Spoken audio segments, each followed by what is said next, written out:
हाल ही में प्रधानमंत्री ग्रीस जाकर आए हैं। उन्होंने वहां कहा, आपके पास भी डेमोक्रेसी है, हमारे पास भी डेमोक्रेसी है। मानकर ने कहा, प्रधानमंत्री नकली स्टूडेंट है।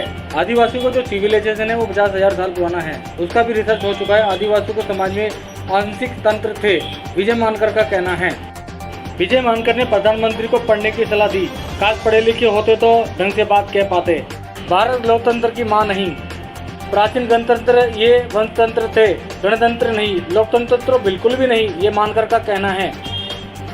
ओके सर, अभी लॉ की बात चल रही है तो अभी हमारे प्रधानमंत्री जी है, कभी कहते हैं कि इंडिया मदर ऑफ डेमोक्रेसी है। अभी रिसेंटली ग्रीस जाके आए और उसमें कह दिया कि आपके पास भी डेमोक्रेसी थी, हमारे पास भी डेमोक्रेसी थी। इस तरह की वो बातें करके आ रहे हैं, तो आप कैसे उनसे डील कर रहे हैं इस बात को? ऐसा है ना, आपको मालूम है एग्जामिनेशन हॉल में जब चीटिंग होती है तो चीटिंग में कैसा होता है, पीछे का लड़का बताता है ABCD, B को मार्क कर दो, C को मार्क कर दो, D को मार्क कर दो।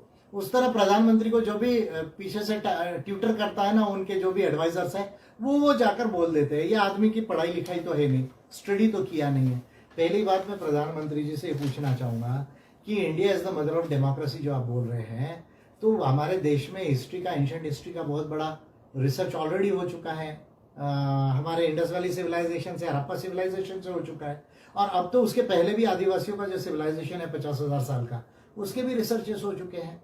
आदिवासियों के समाज में तो लोकतंत्र के आंशिक तंत्र थे, आंशिक जो है वो भाव था, पर वो लिमिटेड था आदिवासियों के ग्रुप्स तक के जो है वो। अब आप कहां से कह रहे कि भाई India is the mother of democracy? कहां डेमोक्रेसी मिली, जरा आप मुझे बताइए। तो आप वेद के अंदर में अगर जो सभाष की अगर आप उदाहरण देंगे तो वो आर्यन कम्युनिटी के लोगों के लिए था क्या? वो देश के सभी लोगों के लिए था उस समय में, जिसको दस्या दस्यु कहा जाता था? या आदिवासी तो जंगलों और पहाड़ों में थे, वो तो उसमें थे ही नहीं, केवल आर्यन कम्युनिटी के लोग वो सभा में बैठते थे। Point number 1। फिर आप एक बहुत बड़ा कॉन्ट्रडिक्शन हुआ कि 6 BC में जो है, यानी आज से 2500 साल पहले, 2600 साल पहले, जो वैशाली है, जो वज्जीस लोगों का है, या कपिल वस्तु जिसमें शाक्य लोगों का, कोलीज लोगों का है, या जो 16 जो है वो जनपदों का उल्लेख आता है, वो जो है वो गणतंत्र थे। ऐसा एक बहुत बड़ा कंफ्यूजन है इंडियन हिस्ट्री के अंदर में, बट उस पर अभी कितना रिसर्च हुआ है आप मुझे बताइए। क्या ये रिपब्लिक्स थे? डेमोक्रेसी तो बहुत दूर की बात है। अगर वो रिपब्लिक्स थे तो केवल क्षत्रियों के वो काउंसिल्स क्यों थे? उसमें जो शूद्र है और दास्य जो लोग हैं, महिलाएं लोग जो है, स्लेव्स जो लोग हैं, वो एक्सक्लूडेड क्यों थे? Point number 1। इवन में वैशाली का, वज्जीस लोगों का और शाक्यों का और कोलीस का जो है, कपिल वस्तु और उसके आसपास के जो है, वो भी मैं जो ईस्टर्न यूपी एंड बिहार के जो रिपब्लिकन स्टेट्स का एक मिसनॉमर है वो ये कहा गया। और फिर क्यों एक ही क्षत्रिय कम्युनिटी के लोग जो है उनमें प्रिंस से राजा ट्रांसफर हुआ करते थे, बाकी शूद्रों का, दासों का और महिलाओं का कहां उसमें स्थान था? तो आप जो है अगर पॉलिटिकल साइंस को पढ़ेंगे तो उनको आप डेमोक्रेसी नहीं कह सकते, उनको रिपब्लिक्स नहीं कह सकते, उनको ओलिगार्चीज कहा जाता है। यानी उनको लोकतंत्र नहीं, गणतंत्र नहीं, उनको वंशतंत्र कहा जाता है। मैं वैशाली की, वज्जीज और लिच्छवीस की भी जनपदों की बात कर रहा हूं, शाक्यों की और कोलीस के भी जनपदों की मैं बात कर रहा हूं।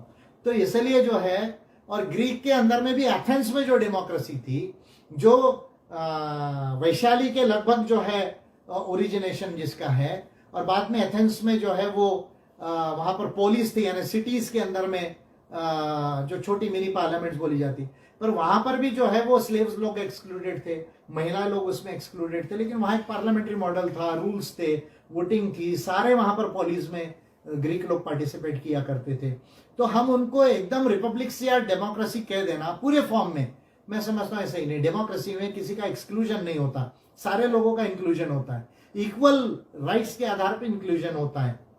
हर जैसे अभी डेमोक्रेसीज में वर्ल्ड में, चाहे पुरुष हो या महिला हो, कोई भी रिलीजन का हो, रिलीजन को नहीं मानने वाला हो, किसी भी भाषा का हो, किसी भी प्रांत का हो, वो उसको अधिकार है कि वो इलेक्शन में खड़ा हो, वोट करे और चुनकर जाए। उसके मूलभूत अधिकार है, उसके मानव अधिकार है।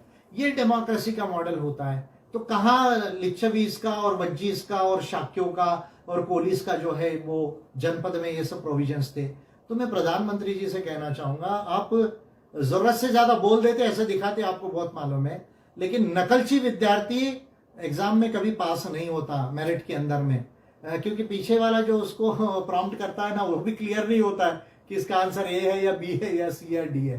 तो थोड़ा पढ़ाई लिखाई कीजिए, या अभी आपकी उम्र भी हो रही है, 73-74 साल आपकी उम्र हो रही है, तो अभी पढ़ने का भी समय नहीं रहा। अगर आप पढ़ने जाएंगे तो 10 साल लगेगा, तब आप पीएम नहीं रहेंगे।